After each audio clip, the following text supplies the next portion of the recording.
Reality hub స్వాగతం. ఈరోజు Amaravati outer ring దాని గురించి, దానిలో వచ్చే డెవలప్మెంట్ గురించి చెప్తాము.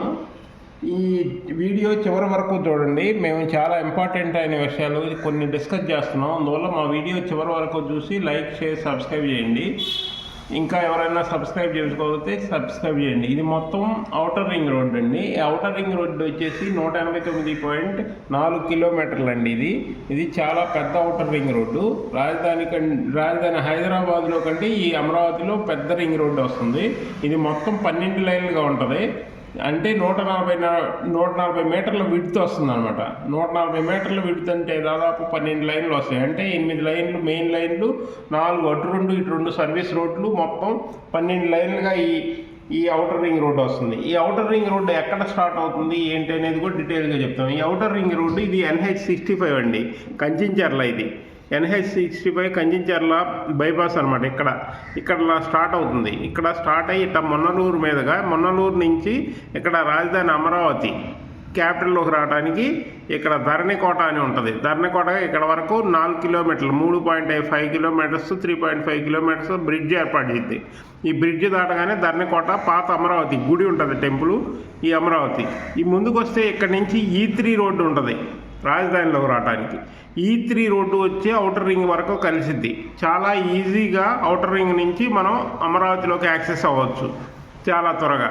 అంతేకాకుండా ఇలా కంటిన్యూషన్గా ఇలా వస్తే ఔటర్ రింగ్లో ఇలా ముందుకెళ్తే ఇక్కడ వచ్చేసి ఇంకొక హైవే అండి, NH544D. అంటే ఇది అనంతపూర్ టు అమరావతి ఈ హైవే ఇక్కడ ఉంటుందండి. ఇక్కడ ఈ హైవే కూడా కనెక్ట్ చేస్తుంది.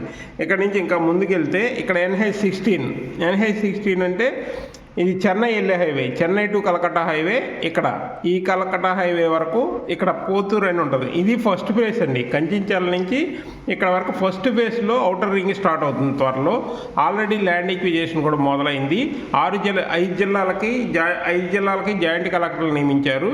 ఈ 5 జిల్లాల కలెక్టర్లు వాళ్ళ వర్క్లో ప్రొసీడింగ్ అవుతున్నారు. ఇక పొత్తూరు నుంచి ఇక మొదలైతే ఇలా ముందుకెళ్తే ఇక్కడ నారాకోడూరు మీదుగా ఇలా వెళ్తుంది. ఇలా ముందుకెళ్తే ఇక్కడ కృష్ణా నది వస్తుంది. ఇక్కడ కృష్ణా నది కాడ వచ్చేసి చలివేంద్రపాలెం, ఒల్లూరుపాలెం మధ్య ఇక్కడ ఇటువైపు వల్లభాపురం, ఇటువైపు ఒల్లూరుపాలెం, ఈ రెండు మధ్య 4 కిలోమీటర్లు దాదాపు కృష్ణా నది మీద మళ్ళీ బ్రిడ్జ్ వస్తుంది.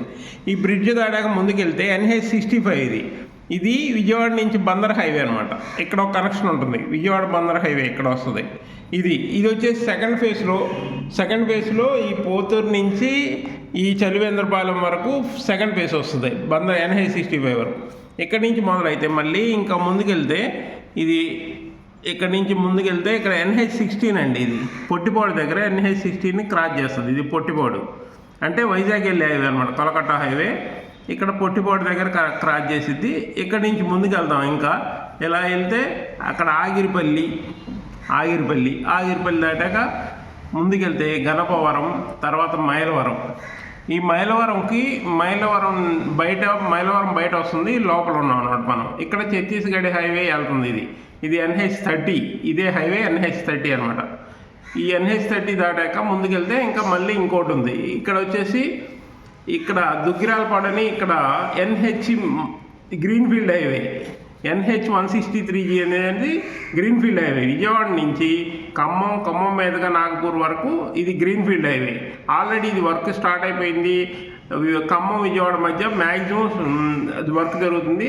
ఈ హైవేని కూడా ఇక్కడ క్రాస్ చేస్తుంది. ఇక్కడి నుంచి ముందుకెళ్తే ఇక్కడ కంచించర్లకు వచ్చేస్తాం. మళ్ళీ కంచించర్ల దగ్గర NH65. ఇది మొత్తం థర్డ్ ఫేజ్లో వస్తుంది అనమాట.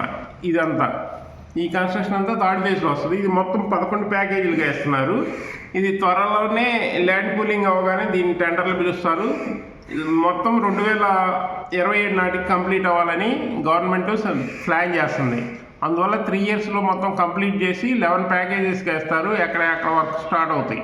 అందువల్ల ఫ్యూచర్లో ఔటర్ రింగ్ బేస్, ఎందుకంటే ఔటర్ రింగ్ ముందు ఎందుకు అనౌన్స్ చేశారు అంటే రాజధానికి ఈ ఔటర్ రింగ్ బేస్ చేసుకొని ఇండస్ట్రీస్ కానీ ఏమైనా డెవలప్మెంట్స్ అన్నీ ఇక్కడే వస్తాయి ఔటర్ రింగ్. ఎందుకంటే ఈ రాజధాని మొత్తం గ్రీన్ ఫీల్డ్ అండి. ఇది మొత్తం 30% గ్రీనరీనే ఉంటుంది. ఇక్కడ ఏముంటాయంటే ఎడ్యుకేషనల్, అడ్మినిస్ట్రేటివ్ బిల్డింగ్లు, హాస్పిటల్స్, ఇలా మెడికల్ కాలేజెస్ ఇలాంటివి ఉంటాయి, కాలేజెస్ అవే ఉంటాయి మన రాజధానిలో అమరావతిలో. ఇంకా రాజధానికి ఇండస్ట్రియల్ గ్రోత్ రావాలంటే ఇండస్ట్రియల్ కారిడార్ చాలా ఇంపార్టెంట్ అనమాట. ఈ ఇండస్ట్రియల్ కారిడారు గ్రోత్ ఉండాలంటే ఇండస్ట్రీస్ అన్నీ అవుటర్లో ఇస్తున్నారు. ఎందుకంటే అవుటర్లో ఇండస్ట్రీస్కి వాళ్ళకి ట్రాన్స్పోర్టేషన్ కానీ డెవలప్మెంట్స్ కానీ అవుటర్ రింగ్ నుంచి ఎటు వెళ్ళాలన్నా, ఇటువైపు ఇటు చెన్నై వెళ్ళాలన్నా, అటు కలకట్ట వెళ్ళాలన్నా, బాంబే వెళ్ళాలన్నా, ఇటు బెంగళూరు వైపు వెళ్ళాలన్నా, హైదరాబాద్ వెళ్ళాలన్నా ఈ అవుటర్ రింగ్ ద్వారా కనెక్టివిటీ ఉంటుంది. అంతేకాకుండా ఇక్కడ బందర్ NH-65 చూసుకున్నాం కదా, ఇక్కడ ముందుకెళ్తే బందర్ ఫోర్ట్ త్వరలోనే ఓపెన్ అవ్వబోతుంది. ఇంకో 1 year లోపే ఓపెన్ అవుతుంది. ఈ బందర్ ఫోర్ట్ వస్తే ఈ తెలంగాణకి ఆంధ్రాకి మెయిన్ ఎక్స్పోర్ట్ ఇంపోర్ట్ మీద బందర్ ఫోర్టే. ఈ బందర్ ఫోర్టుకు దగ్గరగా చాలా ఇండస్ట్రీస్ ఈ సరౌండింగ్ రాబోతున్నాయి. అంతేకాకుండా కనెక్టివిటీ కూడా ఈ అవుటర్ రింగ్ వల్ల కనెక్టివిటీ చాలా బాగుంటుంది. ఎందుకంటే హైదరాబాద్ నుంచి 2.5 hours అవుటర్ రింగ్ ఎక్కేయచ్చు. అవుటర్ రింగ్ ఎక్కేస్తే 1 hour బందర్ వెళ్ళిపోవచ్చు. అందువల్ల ఇక్కడ ఇంకోటి ఏంటంటే తెలంగాణలో డ్రై ఫోర్ట్ కూడా ఒకటి ఏర్పాటు చేస్తున్నారు. ఇది కూడా రాజధానికి అవుటర్ బోర్డర్లో వస్తుంది, తెలంగాణ ఆంధ్ర బోర్డర్లో. అక్కడ డ్రై ఫోర్ట్ కూడా ఏర్పాటు చేస్తారు, గోడౌన్స్ ఇవన్నీ డెవలప్ అవుతాయి. అంతేకాకుండా ఇదంతా ఇండస్ట్రియల్ కారిడార్ తయారవుతుంది. ఇక్కడ రైల్వే లైన్స్ కూడా వస్తున్నాయి. ఆల్రెడీ ఎర్రిపాలెం నుంచి ఇటు రాజధాని అమరావతిలోకి ఒక రైల్వే లైన్ ఇచ్చారు. ఈ రైల్వే లైన్లో ఇక్కడ పరిటాల్ అనేది మేజర్ స్టేషన్ వస్తుంది. ఈ పరిటాల్లో మేజర్ స్టేషన్తో పాటు కార్గో హబ్ కూడా వస్తుంది. అందువల్ల ఈ ఏరియా కూడా మంచి గ్రోత్ కారిడార్ తయారవుతుంది.